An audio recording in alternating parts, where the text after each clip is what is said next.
ঈদযাত্রায় ঘরমুখ মানুষের বাড়ি ফেরার আরও খবর জানাতে গাজীপুরের কালিয়াকৈর থেকে সরাসরি যোগ দিচ্ছেন সহকর্মী কামাল হোসেন বিপ্লব।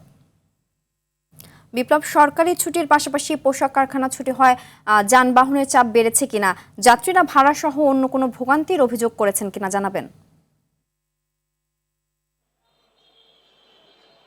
জি, ফাহমিদা জানেন যে আর মাত্র ঈদুল আজহার 2 দিন সময় রয়েছে। এরই মধ্যে আজকে কিন্তু কালিয়াকৈর উপজেলার যে শিল্প কলকারখানা রয়েছে, অধিকাংশ শিল্প কলকারখানা ছুটি হয়েছে, যার ফলে দুপুরের পর থেকে চন্দ্রা ত্রিমুর এলাকায় দীর্ঘ গাড়ির লাইন রয়েছে। এছাড়া যাত্রীর ব্যাপক চাপ রয়েছে। তবে আমি যাত্রীদের সাথে কথা বলেছি, তারা যেমনটি জানিয়েছেন যে গণপরিবহনের ভাড়া বেশি নেওয়া হচ্ছে, যার ফলে তারা কিন্তু পিকআপ এবং ট্রাক যুগে গন্তব্যস্থানে তাদের যাচ্ছেন। এদিকে ঠিক সন্ধ্যার আগ মুহূর্তে আপনার চন্দ্রা গাজীপুর এবং চন্দ্রা নবীনগরের দীর্ঘ লাইন রয়েছে এবং থেমে থেমে চলছে গণপরিবহন।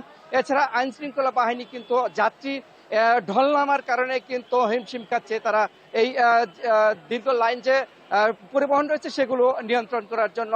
এদিকে আমি আপনাকে বলি যে শিল্প কারখানার অর্ধেক শিল্প কারখানা কিন্তু ছুটি ঘোষণা করা হয়েছে। আগামীকাল কিন্তু পুরো শিল্প কারখানা যা আছে সবগুলোই কিন্তু ছুটি ঘোষণা করা হবে, যার ফলে আগামীকাল আরো এই চন্দ্রা এলাকায় মানুষের ঢল নামবে বলে আইন শৃঙ্খলা বাহিনী জানিয়েছেন। জি ছিনতিয়া, এই ছিল চন্দ্রা ঢাকা টাঙ্গাইল মহাসড়কের সর্বশেষ খবর।